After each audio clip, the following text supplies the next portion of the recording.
വിദേശത്ത് ജോലി വാഗ്ദാനം ചെയ്ത് പീഡിപ്പിച്ച കേസിൽ മുഖ്യപ്രതി സിന്ധുവിനെ ജൂൺ 4 വരെ റിമാൻഡ് ചെയ്തു. എറണാകുളം 1-ാം ക്ലാസ് മജിസ്ട്രേറ്റ് കോടതിയുടേതാണ് നടപടി. ജൂൺ 4 വരെയാണ് ഇപ്പോൾ റിമാൻഡ് ചെയ്തിരിക്കുന്നത്. എറണാകുളം 1-ാം ക്ലാസ് മജിസ്ട്രേറ്റ് കോടതിയുടേതാണ് ഈ ഒരു നടപടി എന്ന് പറയുന്നത്.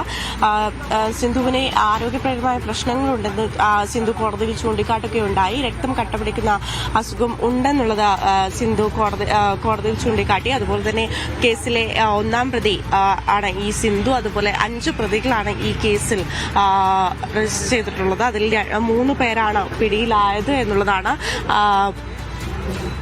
ഇതിൽ 1-ാം പ്രതി സിന്ധു, അതുപോലെ തന്നെ 2-ാം പ്രതി ഷംല, 3-ാം പ്രതി മഞ്ജുമയാണ്, 4-ാം പ്രതി അലീന, 5-ാം പ്രതിയാണ് റഹ്മത്ത്. അങ്ങനെ 5 പ്രതികളാണുള്ളത്. അതിൽ 2 പേരെയാണ് ഇനിയും പിടികൂടാനുള്ളത്. ശരിയായ